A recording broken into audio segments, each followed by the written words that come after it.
Hello and welcome to our couch. Today we're going to discuss why it's important to take a light week. This topic has been skipped so far because between the Thanksgiving and the lighter training schedule and the impending holidays, it's barely been necessary. But constant build is not good.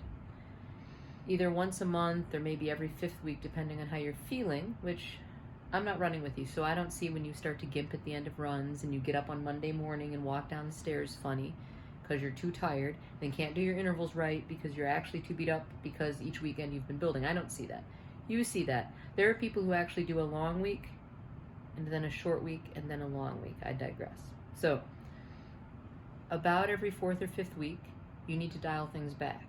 On the training plan, because we're such a big group, and even the group here has different schedules, it's going to say this month we're doing one weekend of back-to-back long runs. We're starting out, some of you might need to already be at longer miles if you're trying to do a spring or a summer 100 mile. A lot of you aren't planning on doing 100 until fall at the earliest.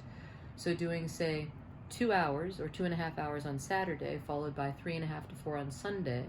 And in some of your cases, it's going to be 2 hours and then 3 hours the first time in January, which is the first time it's going to come up. You're going to be doing back-to-back long runs instead of hills then long. And that's going to recur. But at some point for those of you doing a fall 100, maybe May and June, you're going to be hitting the point in May or June where you're doing 3.5 hours on Saturday and 5 to 6 on Sunday. And that's going to build. So that kind of thing is going to beat you up. Some of you will actually do, and I've talked to a few people who are on either a 12-day cycle because of their job. Somebody's a firefighter. I don't know if there's more than one of you in firefighting. So is doing a different kind of training cycle.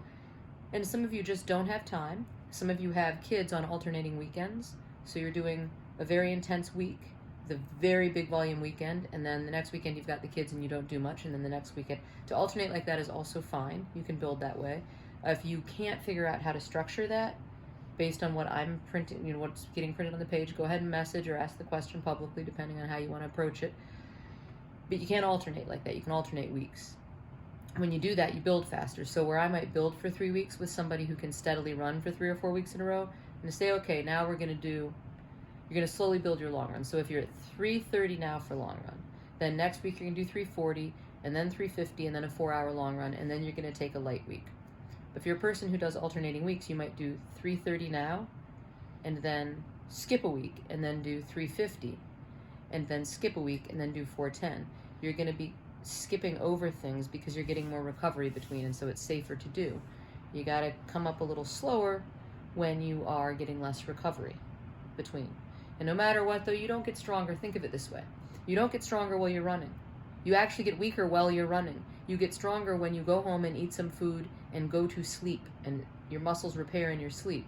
You get stronger actually during your recovery time. Recovery is super important. Which reminds me, I need to actually bring my watch on an easy run, on a Monday easy run, and post my results. So we can see the gap between what I'm doing on intervals and how hard and fast I can run versus what my easy run looks like. Because often when I run with runners who I can beat by over an hour to 50K, who I can do a mile over a minute faster than, I go to easy run with them and they go too fast. They go too fast and they show up to intervals tired and like, well, because you ran your easy run too fast. This is related to the taking the light week in that if you do not take it easy the times you're supposed to take it easy, if you do not take breaks here and there, you will get burnt out both physically and mentally, and you will get injured. It will be no fun. You can either take some days off or some days light routinely, or you can end up with a couple months off because you hurt yourself. Just keep perspective. I know it's hard. I know. My foot hurts right now. I'm probably not taking a light week because I have a race in the beginning of February, so I'm probably going to just keep my volume eased up a little bit. It's not very bad. I just need to do my hip stuff all week. I know what the trouble is. Okay, so that's about that. We're going to definitely address taper soon because it sounds like there's some spring races happening. So we'll be addressing taper, but that's every 4th to 5th week, go lighter. If you're waking up Monday morning after Sunday long run or whenever that's happening in your schedule and you have at-rest pain, you have joint pain, you have brand new stuff that doesn't feel normal, skip a couple light runs. If you only do 3 days that week, fine. If you're getting real joint pain, you need to skip intervals that week. You need to not run fast that week. You need to take it easy and do all of the strength things and take it easy on the miles and just jog lightly. Because right now, we're very early in. If you injure yourself now and can't stay on track now, and then you're trying to panic, build volume faster than you should, you're going to injure yourself and then re-injure yourself. Right now, there's a lot of time. If you take it down 5 days and just double down your strength now, it's not going to do anything bad about you getting ready for a 100-miler in August or September or October or November. You're going to be completely fine. The important thing is to learn to pay attention to your body and manage yourself now.